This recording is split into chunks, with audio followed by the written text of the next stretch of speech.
हजरत हलीमा सादिया को हुजूर ने इज्जत बख्शी, उसके बाद जिंदगी देखें आप। अल्लाह अकबर। आज नौजवानों गुजारिश है, बड़ी फोन आते हैं ना, तकलीफ होती है। लोग कहते हैं कि हजरत मेरे बेटे को समझा दें। एक दिन मैं एक जगह तकरीर करने गया ना अब्दुर्रहमान भाई, तो तकरीर के बाद ना लोग मिलने आ रहे थे, लेकिन एक बूढ़ा शख्स था। उसने कहा एक बार मुझे हजरत तक पहुंचने दो। मैंने कहा भाई इनको पहले आने दो। वो आगे आया ना, तो वो रोने लगा मुझसे लिपट के। मैंने कहा क्या बात है? उसने कहा आपने तकरीर की आज माँ बाप के ताल्लुक से। मैंने कहा हाँ। उसने आस्तीन उठाई ना, तो यहाँ से यहाँ तक उसके खून बह रहा था। मैंने कहा क्या हुआ? उसने कहा आज ही मेरे बेटे ने मुझे मारा है, आज ही मेरे बेटे ने मुझे मारा है। नौजवान, खुदा का वास्ता कभी माँ बाप का दिल ना तोड़ना, कभी माँ बाप का दिल ना तोड़ना। रह गई दुआओं की बात ना, तो दुआ माँ बाप से लिया करो, माँ बाप से लिया करो, पूछो ना इनसे। आज नबुव्वत का दरवाजा बंद है, विलायत का दरवाजा बंद नहीं है। बायजीद बुस्तामी रहमतुल्लाह तआला अलैह, किसी ने आपसे पूछा हजरत कौन सी रियाजत आपने की थी जो आपको विलायत मिली? फरमाने लगे मुझे विलायत रियाजत से नहीं मिली है, माँ की दुआ से मिली है। माँ की दुआ से रियाजत मिली है। अल्लाह अकबर। माँ क्या है सोच भी नहीं सकते तुम, माँ कितनी असीम नेमत है। अल्लाह अकबर। जानते हो एक दिन ना हजरत पैगंबर इस्लाम सरवर कौनैन सल्लल्लाहु तआला अलैहि वसल्लम, आपको अबू जहल ने पत्थर मारा था, याद है ना बात? ये जानते हैं आप लोग ना? अबू जहल ने पत्थर मारा तो हुजूर सीधे हरम शरीफ में आके बैठ गए। मैं बताने लगा हूं माँ बाप क्या होते हैं। अंदाज़े बयां मेरा बहुत शौक नहीं है, शायद कि उतर जाए तेरे दिल में मेरी बात। मैं समझूंगा अगर आज के बाद किसी भी बेटे ने एक बाप को प्यार दे दिया ना, तो मैं समझूंगा पूरे 10 दिन की मेहनत वसूल हो गई है। हाँ, अबू जहल ने पत्थर मारा। आपके चचा शिकार से वापस आए।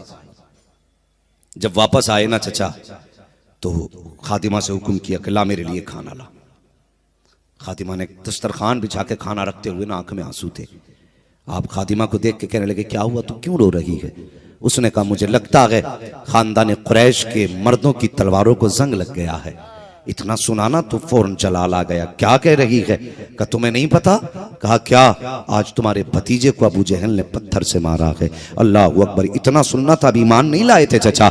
इतना सुनना, लुकमा छोड़ दिया वहीं पे, तलवार संभाली और निकले घर से। पता पूछा अबू जहल कहाँ है? लोगों ने बताया फला जगह अपने यारों के साथ बैठ के मौज मस्ती कर रहा है। दौड़ते हुए वहां गए जहां वो अपने यारों के साथ बैठ करके मौज मस्ती कर रहा था।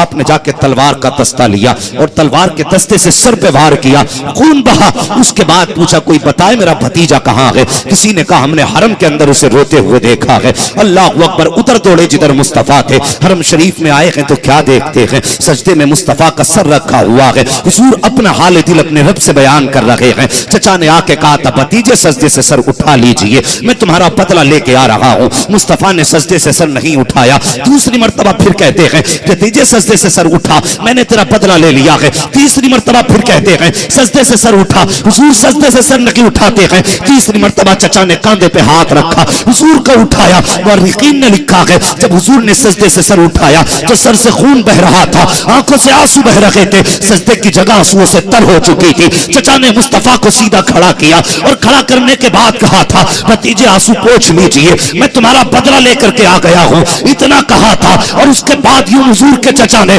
अपने बाजू फैलाए हैं, कहा मेरे सीने से लग जा। ये कह के जैसे ही हुजूर के दोनों बाजुओं पे हाथ रखा, मुअर्रिखीन लिखते हैं आपने चचा के दोनों बाजू छुड़ाए और एक तारीख साथ जुमला कहा था चाहिए आज मेरा कोई चचा नहीं है। आप फरमाते हैं काश अगर मेरे बाप अब्दुल्ला होते तो किसी में हिम्मत ना थी जो मेरी तरफ आंख उठा के देख लेता। अगर मेरी माँ अमीना होती तो मैं हरम में बैठ के तनख्वाह सुना बगाता, कहते चचा आज के बाद अगर खुशी देना चाहते हो तो बदले से नहीं ईमान से मिलेगी। चचा ने सीने से लगाया और कहा था भतीजे जिसमें तू राजी है उसमें तेरा चचा राजी है। नारे तकबीर, नारे रिसालत, हुजूर का दामन, हुजूर का दामन, जिक्र इमाम हुसैन। दुआ किया करो किसी के बाप का जनाजा सामने न उठे। मौत तो अपने वक्त पे आनी है, मगर जवान मेरे बच्चों जब बाप का जनाजा उठ जाता है ऐसा लगता है जैसे आज सर से आसमान हट गया। अगर मां चली जाती है तो ऐसा लगता है जैसे पैरों के नीचे की जमीन खिसक गई। जिसके पास माँ की गोद और बाप का हाथ है ना, खुदा की कसम वो दुनिया में बड़े नसीबों वाला है, बड़े नसीबों वाला है। तुम नहीं जानते माँ क्या है। मेरे हुजूर एक दिन अपने सहाबा से फरमाते हैं, सहाबा मुझे आज भी मेरी माँ की याद आती है और एक बात मुझे बहुत रुलाया करती है। सहाबा कहते हैं, हुजूर कौन सी बात? तो सुने, मुझे बताओ हुजूर के पास किस चीज की कमी थी? 2000 से ज्यादा नाम तो महबूब को रब ने दिए हैं। कोई कमी अगर वो इशारा कर दें तो हूरें उतर आए, वो कह दें तो फरिश्ते कदमों में खड़े हो जाएं। कोई कमी हुजूर के पास? कोई कमी नहीं थी। लेकिन कहते हैं सहाबा आज भी मुझे एक चीज रुलाया करती है। या रसूलुल्लाह कौन सी? फरमाते मैं छोटा था तो मेरी माँ ना मेरा सर अपने बाजू पे रखती थी। ये माओ का अंदाज होता ना औलाद को लेटाने का। फरमाते हैं हुजूर मेरी माँ मेरे सर को अपने बाजू पे रखती और अपने चेहरे पे अपना दुपट्टा डालती और उसके बाद चुपके चुपके मेरी माँ रोया करती थी। हुजूर फरमाते मेरी माँ कहती थी, अल्लाह मेरे बेटे के बाप का साया तो पैदा होने से पहले चला गया, अगर मैं चली गई तो मेरे बेटे का ख्याल कौन रखेगा? हुजूर फरमाते मेरी माँ की ये बातें मुझे आज भी रुलाया करती हैं। हाँ भाई, अल्लाह ने माँ बाप दिए हैं ना, इज्जत करो, इनकी कदर करो। खुदा की कसम ये चले गए ना तो फिर कोई दुपट्टे से आंसू पोंछने वाला नसीब नहीं होगा, कोई तसल्ली देने वाला नसीब नहीं होगा। हाँ जवान गलत नहीं कहता हूं मैं, अक्सर नौजवान क्या करते हैं, रात को देर से आते हैं ना तो बाप होता, फिक्र होती है औलाद की, बेटे इतनी रात को क्यों आया? सीधा जवान ये कहता मुंह बंद रखा करो, मैं कोई नादान नहीं हूं, ऐसे ही मेरा कोई कुछ बिगाड़ नहीं लेगा। आज माँ बाप की बातें कड़वी लगती हैं ना, रात को आते हो तो सोचते हो ये बोलते क्यों हैं? और नौजवान अल्लाह का शुक्र अदा कर, आज तुझे रात में कोई टोकने वाला मौजूद है, आज कोई तुझसे पूछने वाला मौजूद है। कल जब यही बाप सफेद लिबास पहन के उस चारपाई पे चला जाएगा ना लेट के, जो किसी के दरवाजे से खाली नहीं जाती, फिर तू रात को आएगा, 2 बजे आना, 3 बजे आना, तेरी मर्जी है, लेकिन कोई तुझसे पूछने वाला नहीं होगा, कोई नहीं कहेगा इतनी रात को कहां था। उस दिन तुझे फिर तेरी आंखें ढूंढेंगी वो बाप कहां है जो बिस्तर पे लेट के मुझे टोका करता था। तेरे कान तरस जाएंगे, वो आवाज तुझे सुनाई नहीं देगी जो पूछा करती थी इतनी रात को कहां आया है। हाँ तेरी नजर उठेगी, वो चारपाई तो होगी लेकिन उस पे लेटने वाला बाप नहीं होगा। वो लाठी जिसे पकड़ के चला करता था, दीवार के किसी कोने से लाठी भी नजर आ जाएगी लेकिन पकड़ के चलने वाला बाबा नजर नहीं आएगा। वो तू क्या जाने माँ क्या होती है। अल्लाह अकबर। मेरे हुजूर की जिंदगी देखो, हुजूर ने 4 साल हजरत हलीमा सादिया के आंगन में गुजारे हैं, 2 साल के लिए माँ की बारगाह में आए हैं। बहुत कम वक्त मेरे हुजूर को माँ के साथ रहने का मौका मिला। एक दिन बाहर से हुजूर तशरीफ लाए, घर में माँ नजर नहीं आई, आसमान की तरफ निगाह उठाई, हुजूर के दिल में ख्याल आया, ए अल्लाह बाप का साया पैदा होने से पहले ले लिया, मेरी माँ नजर नहीं आ रही है। इतनी बात मुस्तफा ने दिल में ख्याल किया है, महबूब के दिल पर अपने लका फरमा दिया, मेरे महबूब परेशान क्यों होता है। जब माँ घर के अंदर बैठी हुई है, हुजूर दौड़ करके अंदर तशरीफ लेकर के गए तो क्या देखते हैं, घर के अंदर माँ इस तरह घुटनों पे हाथ बांध के और सर अपना घुटनों पे रख के आहिस्ता आहिस्ता रो रही है। मेरे हुजूर अंदर गए, जैसे जाके माँ के सर गर्दन में हाथ डाला हुजूर ने, माँ ने चेहरा उठाया ना, माँ की आंख में आंसू थे हुजूर की। जैसी माँ की आंख में आंसू देखे, हुजूर की जबान से जुमला निकला, मेरी माँ रो रही है। अल्लाह अकबर। इतना कहना था। तुमने भी लोगों को देखा होगा, जब कोई तन्हाई में चुप के रोता है तो आहिस्ता रोया करता है, लेकिन उसी चुप के रोने वाले के अगर कोई हाथ रख के कहते यार चुप हो जा, फिर उसकी चीख निकल जाया करती है, फिर सब्र के बंधन टूट जाते हैं। जानते हो क्यों? इसलिए कि जब तन्हा रो रहा था तो वो जानता था कोई संभालने वाला नहीं है, लेकिन जब कोई तसल्ली देता है तो वो समझ जाता है अब कोई सहारा देने वाला आ गया है। जब मेरे हुजूर ने कहा था माँ रो रही हो, हुजूर की माँ की चीख निकल जाती है। अल्लाह अकबर। माँ की चीख निकली है, मेरे नबी ने अपनी लबों को माँ के लबों पे रख दिया है। अब माँ भी रो रही है, मुस्तफा भी रो रहे हैं। रोने का अंदाज देखिए, माँ के आंसू मुस्तफा के रुखसार पे गिर रहे हैं और मुस्तफा के आंसू माँ के रुखसार पे गिर रहे हैं। हुजूर इरशाद फरमाते हैं, ए माँ अपने आंसू पोंछ लीजिए। अम्मी जान किस लिए रो रही हो? इसलिए रो रही हो कि तुम्हारा बेटा यतीम है, छोटा है, तुम्हारा कोई सहारा नहीं है। इतना सुनना था, सैयदा आमीना की चीख निकली, बेटे को सीने से लगाया। अब मेरे नबी का जुमला सुनना, आका फरमाते हैं ए माँ अगर ये सोचती हो कि तुम्हारा बेटा छोटा है, कमजोर है, तो ये जगन बदल दो, इसलिए कि खुदा ने तुम्हारे बेटे को वो पावर दी है। अगर तुम कहो तो ये सारे सितारे उतार के तुम्हारे कदमों के नीचे बिछा सकता है तुम्हारा बेटा। अल्लाह, नारे तकबीर, नारे रिसालत, फैजान मुस्तफा, इमाम हुसैन का दामन। तवज्जो है, नबी की अम्मी का जवाब सुनो। और ये फिक्र उन लोगों के लिए जो कहते हैं कब्रों के निशान मिटा देने चाहिए। अगर आला हजरत की बात करें तो कह दोगे ना इश्क में लिखा उन्होंने, लेकिन सुने नबी की अम्मी का जवाब सुने। फरमाती नहीं बेटे, मुझे इस फिक्र ने नहीं रुलाया, मैं जानती हूं तू कितनी शान वाला है, मुझे पता है तेरी अजमतें क्या हैं। अम्मी फिर क्यों रोई?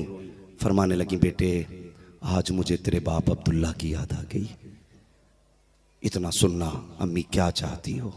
कहती मेरा जी चाहता है मैं तुम्हें साथ लेके अब्दुल्ला की कब्र पे जाऊं। अल्लाह अकबर का अम्मी फिर कि मैं तुम्हारा हाथ पकड़ के अब्दुल्ला की कब्र पे लेके जाऊं और जाके सलाम करूं और उनसे कहूं अब्दुल्ला तुम आमीना को अकेला छोड़ के गए थे, लेकिन आज आमीना अकेली नहीं आई है, देखो तुम्हारे चमन का कितना प्यारा फूल मोहम्मद अपने साथ लेके आई है। अल्लाह अकबर। ये जुमले थे नबी की अम्मी के। हुजूर ने इतना सुना, अम्मी बस इतनी सी बात, उठे दादा की गोद में जाके बैठ गए। जब कभी पोतों को बहुत प्यार आता ना तो कभी दाढ़ी चूमते हैं दादा की, देखा होगा ना पोते कैसे प्यार करते हैं। दादा के सीने पे चढ़ जाएं तो कम है, सर पे चढ़ जाएं तो कम है, ये पोतों का प्यार होता है दादा से। हुजूर गए ना दादा की गोद में बैठे और हाथ डाले गले में, कभी दादा की दाढ़ी चूम रहे कभी माथा। दादा कहने लगे बेटा आज इतना प्यार किस लिए? हुजूर फरमाते हैं दादा आज कुछ मांगना चाहते हैं हम। इतना सुना ना जिस पैगंबर ने जिंदगी में कभी कुछ ना मांगा और वो ये कह दे कि हम कुछ मांगना चाहते हैं, फिर तो हजरत अब्दुल मुत्तलिब का हाल ये था, वो कह रहे थे अगर दिल भी मांगता तो निकाल के पोते के हवाले कर देता। मांगो क्या मांगते हो? हुजूर फरमाते हैं दादा हम अपना ननिहाल जाना चाहते हैं। क्यों? रास्ते में हजरत अब्दुल्ला की कब्र भी पड़ती थी, ननिहाल जाना चाहते हैं। कहा बस इतनी सी बात? फरमाया जी इजाजत दे दी। फरमाया कल काफिला जाएगा, उम्मे ऐमन होंगी, हुजूर होंगे और आमीना होंगी। मैं बता रहा हूं मां क्या होती है, तवज्जो है ना आप लोगों की उस बात पे? हाँ सुने, 3 लोगों को इजाजत दी, उम्मे ऐमन, हुजूर और मेरे नबी की अम्मी। ये तीनों काफिले के साथ मदीना शरीफ गए। हुजूर ने तकरीबन 1.5 या 1.25 महीना मदीना शरीफ में अपनी अम्मी के साथ गुजारा। और पूरी जिंदगी हुजूर मदीने की गलियों में घूमते थे ना, कहा करते थे मैं यहां से अपनी मां के साथ गुजरा था, मैं इस जगह अपनी मां के साथ आया था। पूरी जिंदगी हुजूर उन लम्हों की बातें करते रहे। इस जिंदगी से मुराद जाहिरी जिंदगी है, कोई फतवा ना लगाए।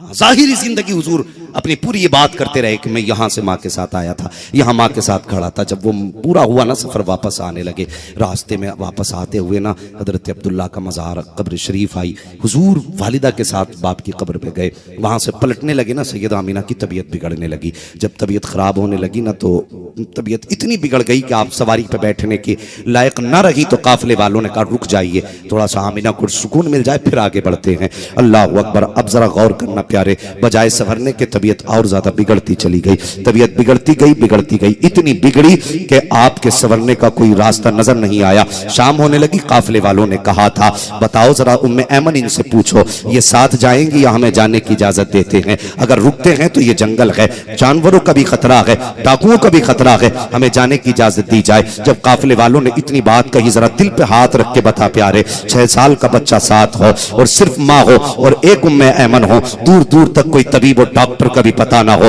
दूर दूर तक कोई शहर भी ना हो, बीच रास्ते में काफिला भी साथ छोड़ने की बातें कर रहा हो। जब काफिले वालों ने कहा था इजाजत लो, अगर ये कहते हैं तो हम चले जाएं या फिर ये हमारे साथ चलें। मेरे नबी ने माँ का चेहरा देखा, कभी काफिले की तरफ निगाह उठाई, माँ ने कहा बेटे इन्हें जाने की इजाजत दे दो। हुजूर की अम्मी ने इतना कहा, काफिला वापस जाने लगा। मेरे हुजूर कभी जाता हुआ काफिला देख रहे हैं, कभी छुपता हुआ सूरज देख रहे हैं, तबीयत बिगड़ने लगी है। अल्लाह अकबर। तबीयत इतनी बिगड़ी है कि मेरे नबी की अम्मी पर बेहोशी तारी हो जाती है। हुजूर ने माँ का सर गोद में रखा है और मुझे पता तो सही नौजवान, तू रात भर मोबाइल में डूबा रहता है, माँ को तकलीफ होती है, कोई पानी पिलाने वाला नसीब नहीं होता है। कितनी बार माँ ने आवाज दे के कहा था बेटे पानी ला दे, आज माँ को पानी पिलाने तक का वक्त हमारे पास नहीं है। पैगंबर इस्लाम की सीरत उठा करके आप देखो, जब माँ बेहोश हुई है मुस्तफा गोद में सर लेके बैठ जाते हैं। सलाम ना करें उस माँ को जिसकी गोद में, जिसका सर उस नबी की गोद में है, जिसके पीछे सारे नबी अक्सा के अंदर मुक्तदी बन के खड़े हो, वो सब के आगे उस वक्त का इमाम बन के खड़ा। सुभान अल्लाह, सुभान अल्लाह। जरा गौर करें, हुजूर ने माँ का सर गोद में रखा। फरिश्ते कहने लगे मालिक इजाजत दे। क्यों? कहा हम चाहते हैं हुजूर की माँ की खिदमत करें। रब ने फरमाया ना, ठहर जाओ, सिर्फ ये महबूब का अपना अमल नहीं है, बल्कि इस अमल में उम्मत के लिए दर्स भी है। नहीं भेजे गए फरिश्ते, हुजूर माँ के सर गोद में लिए बैठे रो रहे हैं। जैसी आंख खुली माँ की, बेटे की आंख में आंसू देखा ना, तो माँ ने बेटे को उठ के सीने से लगाया, अल्लाह अकबर। फिर उम्मे ऐमन को बुलाया। अब जरा माँ के जुमले सुनना यार, माँ क्या होती है। परदेश जाते हो ना कमाने के लिए, जितना चाहो पैसा कमाओ, तुम्हारी मर्जी, लेकिन सिर्फ पैसे के लिए न जिया करो, कभी अपनों के लिए भी जी लिया करो। परदेश जाते हो, तुम नहीं सोच सकते माँ बाप तुम्हारे बगैर कैसे रहा करते हैं। लोग कहते हैं मेरे अब्बा का फोन आया था, मैंने उनको 10,000 भेज दिए। मेरी माँ का फोन आया था, मैंने 20,000 भेज दिए। कहा था बाप की तबीयत ठीक नहीं है, फोन करके कहता माँ 20,000 खाते में डाल रहा हूं, इससे दवा ले लेना। नादान तू नहीं जानता, जब तक बीमार रहते हैं ना वो जिस्मानी मरीज, कभी बेटों को बताते नहीं है। अगर माँ बाप का फोन तेरे पास आ रहा है बीमारी का, तो समझ ले वो तेरे पैसों के लिए फोन नहीं कर रहे हैं, वो दवा के लिए फोन नहीं कर रहे हैं, बल्कि उनका जी चाहता है बेटे का चेहरा देखें। कितने गैरतमंद बेटे होते हैं, 10,000 भेज के मौज लिया करते हैं परदेश में। तू नहीं जानता, फिर 8 दिन के बाद फोन करके कहता है अब्बा तबीयत नहीं सबरी, सही दवा नहीं ली थी। और तुझे कौन बताए कि तेरे बाप को 10,000 की दवा वो सुकून नहीं देगी जो तेरे 5 मिनट का दीदार बाप को सुकून दे देगा। 10,000 खाते में ना लगा, 5,000 टिकट में लगा, माँ बाप के कदमों में जाके बैठ जा। खुदा की कसम, कोई डॉक्टर तेरे बाप को वो शिफा नहीं दे सकता है जो तेरा बाप के सीने से लगना तेरे बाप को सुकून अता कर सकता। सुभान अल्लाह। कहां जा रहे हैं हम? हमें दौलत की भूख है। दौलत फिर भी कमा लोगे, माँ बाप फिर नहीं मिलेंगे, पैसा फिर भी आ जाएगा, ये अपने फिर नहीं मिलेंगे। नहीं सोच सकते, मरते मरते वो किसी ने कहा था ना, मौत की आगोश में जब थक के सो जाती है माँ, तब कहीं जाकर के थोड़ा सा सुकून पाती है माँ। माँ को समझा ही नहीं हमने। हम कहते हैं ये बिल्डिंग जो बनी है ना मेरी मेहनत की बनी है, ये इमारत जो बनी है ना मेरे ताकत की बनी है। और नादान तू कुछ भी नहीं है, ना तेरी औकात कुछ है। फरमाया गया तेरा जो रिस्क उतरता है ना, तेरे घर के बड़े बूढ़ों की ठोकरों के सदके से उतारा जाता है। तेरे घर के बुजुर्गों के सदके में रिस्क उतारा जाता है। आज हम कहते मेरे उससे बनी है, नहीं। मुनव्वराना ने कहा था बुलंदियों का बड़े से बड़ा निशान छुआ, उठाया गोद में माँ ने तब आसमान छुआ। हाँ, तुमसे किसने कह दिया कि IAS बन जाओगे तो बुलंद हो जाओगे?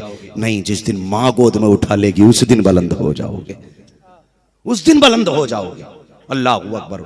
हुजूर की अम्मी ने उम्मे ऐमन को बुलाया और बुलाने के बाद हुजूर का हाथ उम्मे ऐमन के हाथ में दिया और तारीख साथ जुमला कहा था। जानते हो क्या कहा था? हुजूर की अम्मी ने कहा था उम्मे ऐमन, जिन माओ बच्चों की माएं बचपन में चली जाती हैं वो बच्चे दीवार से लग के रोया करते हैं। आज के बाद मेरा बेटा तुम्हारे हवाले है, ये कभी दीवार से लग के न रोने पाए, इसे मेरी याद कभी दीवार से लगने ना दे। फरमाते हैं अगर ये दीवार से लग के रोया ना तो आमीना की रूह तड़प जाएगी। ये कह के उम्मे ऐमन के हवाले किया। और हुजूर की अम्मी बेटे को देख रही हैं, हुजूर अपनी माँ को देख रहे हैं। अचानक नबी की अम्मी की ज़बान पे जुमले आए, फरमाने लगी बेटे आज तक तुमने सौबिया से लोरियाँ ली हैं, हलीमा सादिया ने तुम्हें लोरियाँ दी हैं, हाँ शीमा ने तुम्हें लोरियाँ दी हैं। बाजू फैला के कहा आज आखिरी बार अपनी माँ से लोरियाँ ले लो। ये कहा ना, हुजूर दौड़ के माँ के सीने से लग गए और माँ ने बेटे को सीने से लगाया। हुजूर की आंख में आंसू थे। अल्लाह अकबर। हुजूर रोते जा रहे हैं। माँ ने कहा बेटे आंसू पोंछ ले, मैं जानती हूँ आने वाले ज़माने में तेरा क्या मकाम होगा। मुझे पता है जब तू दुनिया में आया था कोई कह रहा था ये कोई आम नहीं है बल्कि ये वो है कि आने वाले दौर में ये सारे ज़माने का इमाम बनाया जाएगा, सारे ज़माने को इसका गुलाम बनाया जाएगा। ये नबी की अम्मी कह रही हैं। और कहते कहते नबी की अम्मी के आखिरी जुमले थे। आप फरमाती लख्ते जिक्र नूरे नजर सुनो, हर नई चीज को पुराना हो जाना है, हर आने वाले को दुनिया से चला जाना है, लेकिन मैं दुनिया से जा रही हूं, लेकिन मेरा जिक्र कयामत तक होता रहेगा। अल्लाह अकबर का मेरा जिक्र कयामत तक होता रहेगा। अम्मी जान किस लिए? फरमाती इसलिए कि मैंने तुम्हारा जैसा शान वाला बेटा जो जन्म दिया है, इसलिए मेरी बातें कयामत तक होती रहेंगी। पता चला जब बेटे शान वाले होते हैं तो फिर तज़किरे कयामत तक हुआ करते हैं, तज़किरे कयामत तक हुआ करते हैं। ये कहते कहते हुजूर की अम्मी की जबान बंद हो जाती है, आपकी रूह कफ़स उनसरी से परवाज कर जाती है। जब माँ की रूह निकली है, मुहद्दिस देलवी लिखते हैं, आपने माँ के सर पर, माँ के माथे को चूमा, गोद में सर है, अल्लाह अकबर। आप कहते माँ और बोलो ना, माँ और बोलो ना। मुहद्दिस देलवी फरमाते हैं हुजूर ने 2 मरतबा कहा था माँ और बोलो, अगर तीसरी मरतबा कह देते तो माँ को बोलना पड़ जाता और मलकुल मौत को रूह वापस करना पड़ जाती। सुभान अल्लाह, नारे तकबीर, नारे रिसालत। अल्लाह अकबर। माँ क्या होती है अब जरा सुनना प्यारे। हजरत उम्मे ऐमन बयान फरमाती हैं, वो जंगल, वो पथरीला इलाका, मैं और हुजूर, कोई तीसरा न था। हमने देखा हुजूर ने अपने हाथों से माँ की कब्र अनवर बनाई। कहती तारीख में ये पहला 6 साल का बच्चा था जिसने तन्हा माँ की कब्र बनाई थी। फरमाती मैंने देखा हुजूर ना अपने हाथों से कब्र पे पत्थर रखते जाते थे और अपने आंसुओं की बारिश माँ की कब्र पे करते जाते थे। अल्लाह अकबर। फरमाती मैंने हुजूर का हाथ पकड़ा और जब लेकर के आई ना, ओ यार कभी कब्रिस्तान भी चले जाया करो, हमें कब्रिस्तान सिर्फ ईद को याद आता है, हाँ शब बारात को याद आता है, शब कद्र को याद आता है, हर जुमे को कब्रिस्तान जाया करो, तुम्हारे अपने तुम्हारे कब्रिस्तानों में इंतजार कर रहे हैं, इंतजार कर रहे हैं। हमारे पास यारों के लिए वक्त है, चाय के लिए वक्त है, वो फ्री टहलने के लिए वक्त है। अगर वक्त नहीं है तो माँ की कब्र पे जाने का वक्त नहीं है, बाप की कब्र पे जाने का वक्त नहीं है। सुने उम्मे ऐमन फरमाती मैं हुजूर को लेके चली ना, तो जैसी टीले से नीचे उतरी ना, तो उतरते वक्त मेरे हाथ से हुजूर का हाथ छूट गया। फरमाती जब मैं नीचे आ गई फिर मैंने मुड़ के देखा हुजूर मेरे पीछे थे ही नहीं। मैं घबरा गई। ये जंगल का एरिया, जानवर भी हो सकते हैं, कोई जानवर तो हुजूर को नहीं लेके चला गया। फरमाने लगी मैं पीछे दौड़ करके गई तो क्या देखती हूँ, हुजूर ना माँ की कब्र पे यूं अपनी आगोश फैला के लेटे हुए हैं। वो माँ की कब्र से लिपट के हुजूर आंसू बहा रहे थे। अल्लाह अकबर। फरमाती मैंने हुजूर को लिया, सवारी पे बैठाया। कहती उस वक्त कलेजा टुकड़े टुकड़े हो रहा था। जब मैं हुजूर को लेकर के चल लगी थी, हुजूर मुड़ मुड़ के माँ की कब्र अनवर को देख रहे थे, माँ की कब्र अनवर को देख रहे थे। तारीख ने कितने रुख बदले हैं। अल्लाह अकबर। 6 साल की उम्र शरीफ हुजूर की है, माँ का साया चला गया है। अल्लाह अकबर। जब 8 साल की उम्र शरीफ हुजूर की आई है तो तारीख में लिखा है जब हजरत हुजूर के दादा का जनाजा जा रहा था, बड़े बड़े सरदारे मक्का जनाजे में थे, लंबी भीड़ जनाजे में थी, लेकिन उस भीड़ में एक ऐसा बच्चा भी था जो तन्हा जनाजे के साथ रोता हुआ जा रहा था। ये सहारा भी हुजूर का जा चुका था। अल्लाह अकबर। उसके बाद चचा की कफालत में हुजूर आए हैं। फिर कौन सा सितम मेरे हुजूर पे न किया गया। शाबी अबी तालिब की तंगियां आप देखें, हुजूर पे पत्थर बरसाए गए, मुस्तफा की राह में कांटे डाले गए। किस किस दौर से मुस्तफा नहीं गुजरे गए, हर मुसीबत के दौर से मुस्तफा गुजरे गए। अल्लाह अकबर। लेकिन दुनिया के अंदर अपने पैगाम को आम किया और किरदार वो पेश किया मुस्तफा ने। गैर तो गैर है, आज दुनिया के अंदर जो सबसे बड़ा दुश्मन भी हो मेरे मुस्तफा की तारीफ करता हुआ नजर आया करता। ये किरदार मेरे हुजूर ने पेश किया। आज उम्मत जिसका किरदार कामयाबी की जमानत है, आज उसकी उम्मत भटक रही है। अगर अंधा कुएं में गिरे तो समझ में आता इसकी आंख नहीं है, अगर आंख वाला कुएं में गिर जाए सबसे पहला सवाल यही लोग करते हैं गिरा कैसे। हाँ, सबसे पहला सवाल निकालने से पहले कहते हैं ये गिरा कैसे, इसमें ये तो आंख वाला था। और यार जिनके पास कोई दस्तूर नहीं वो बहक जाए तो चलेगा, लेकिन जिसके पास पूरी जिंदगी का दस्तूर हो वो बहक जाए तो दुनिया पूछेगी नहीं ये बहका कैसे। डॉक्टर इकबाल ने कहा था तेरे दामन में है किस लालो जवाहर की कमी, तू किसी और के दामन की तरफ क्यों देखे। तुझे खुदा ने क्या ना दिया, मुस्तफा दे के सब कुछ दे दिया। मां की गोद से लेकर के कब्र तक का मुस्तफा एक एक लम्हा सिखा के गए, एक एक लम्हा मेरे मुस्तफा ने सिखाया। हमारे हालात बिगड़े नहीं है, पूछो ना इन उलमा से, आए दिन तलाकें हो रही हैं, घर घर के झगड़े, लोग हम पे हंस रहे हैं कि इस्लाम में तलाक मजाक है, खेल बना दिया हमने। हम किस रविश पे जा रहे हैं। सबसे बेहतर दीन मजहब इस्लाम है। ये सच्चा मजहब इस्लाम है। सबसे ज्यादा आसानी इसी मजहब में है, सबसे ज्यादा सुकून इसी मजहब में है। ये वो मजहब है जिसने आतंक मिटाया, ये वो मजहब है जिसने मरने वालों को जिंदगी दी है। आज उसी उम्मत की बेटियां फांसी पर लटक रही हैं। मैं पूछ सकता हूं क्यों? बताया जाए मुझे, क्या इसी को भी आरएसएस को इसका जिम्मेदार ठहराओगे? बीजेपी को इसका जिम्मेदार ठहराओगे? आज जब बेटियां अपने आप में आग लगा रही हैं, क्या इसके जिम्मेदार भी भारत की गवर्नमेंट है? क्यों अपने ऊपर का कीचड़ दूसरों पर डालते हो? यकीन जानो, सच ये है कि दिल के फपोले जल उठे, सीने के दाग से इस घर को आग लग गई, घर के चिराग से। आज जो बेटियां मर रही हैं, इसकी जिम्मेदार गवर्नमेंट नहीं, यही कलमा पढ़ने वाला है। हां, हम ही इसके जिम्मेदार हैं। आज जो बेटियां फांसी पर लटक रही हैं, इसके जिम्मेदार हम हैं। आप कहेंगे कैसे? ये तुम्हारे जो मुंह फैल रहे हैं दौलत के लिए, बढ़ती डिमांडें, निकाहों में मशक्कतें, जहेज की वजह से गरीब बेटी को रुखसत नहीं कर पा रहा, इसका जिम्मेदार कौन है? मुझे बताया जाए। हम एक दिन जलसे में आके बैठ गए, 10 दिन जलसे में आके बैठ गए। इश्क की निशानी है। अगर हुजूर ने पूछ लिया मेरी उम्मत की गरीब बेटी तुम्हारे जुल्म की वजह से मर गई थी, बताओ क्यों मरी थी, तो इसका जवाब क्या दोगे? है कोई जवाब? हर बंदा चाहता है मैं मरते ही जन्नती हो जाऊं।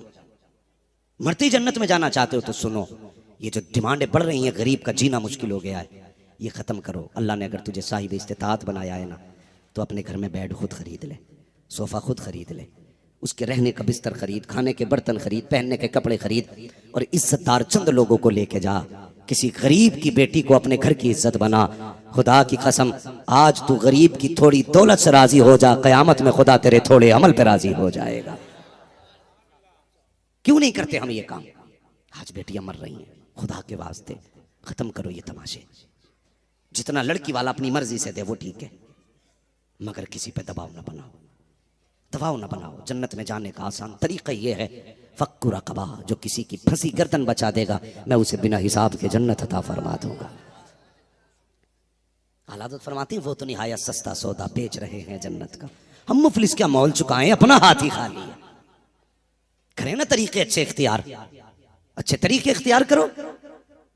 और किसी की तलाक देने से पहले ना उसके बाप के बारे में सोचा करो। घरों में झगड़े होते हैं, कहता 2 मिनट में तलाक दे दूंगा, यूं निकाल दूंगा, यूं क्यों निकाल देगा? भाग के आई है तेरे घर, निकाह के बाद आई है, तेरी औकात है, तू निकाल देगा? तेरे बाप ने दिया क्या है? ये ताने देते हो?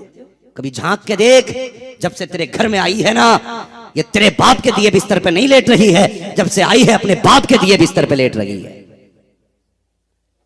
कोई इज्जत ही नहीं औरत की। हुजूर ने औरत को इज्जत अता फरमाई। आज नमक तेज हो जाए खैरियत है, मिर्च तेज हो जाए खैरियत है औरत की। तेरे बाप ने तुझे सिखाया नहीं कुछ? तो कितना बड़ा इंसान है, मेरे हुजूर से बड़ा इंसान कामिल नहीं हो सकता। हजरत आयशा सिद्दीक़ा हुजूर के घर रुखसत होके आई। हुजूर बाहर से तशरीफ लाए, आका फरमाते आयशा खाना नहीं बनाया? कहती हुजूर मेरी माँ ने मुझे रोटी बनानी नहीं सिखाई थी। तो हुजूर ने चेहरा नहीं बिगाड़ा था, और वो हमारी तरह ठाली नहीं रहते थे। एक एक लम्हा उनका तबलीग में गुजरता था, एक एक मिनट कीमती था उनकी जिंदगी का बज़ाहिर, मगर हुजूर ने कुछ नहीं कहा। मुस्कुराए, फरमाने लगे अच्छा आका करीम ने बर्तन उठाया, सुने इस्लाम क्या है। मैंने कहा था ना, मुगलों को देख के इस्लाम का फैसला नहीं करेंगे, हम हुजूर को देख के इस्लाम का फैसला करेंगे। कहते हो ना इस्लाम ने औरत को फांसी पे लटका दिया, फंदा पहना दिया, ये कर दिया, हक छीन लिए। खुदा की कसम इस्लाम ने हक छीने नहीं, हक दिए हैं। कहते हैं ना इस्लाम औरत को नौकरी करने की इजाजत नहीं देता। मैंने कहा नादान तू गधा है, नौकरी करने से इज्जतें बढ़ती नहीं घटती हैं। औरत को हाउस वाइफ बना के रखा कि वो घर के ही काम देखे, नौकरानी बना दिया। चल घर में कितने लोगों का खाना बना सकती है औरत? 2 का, 4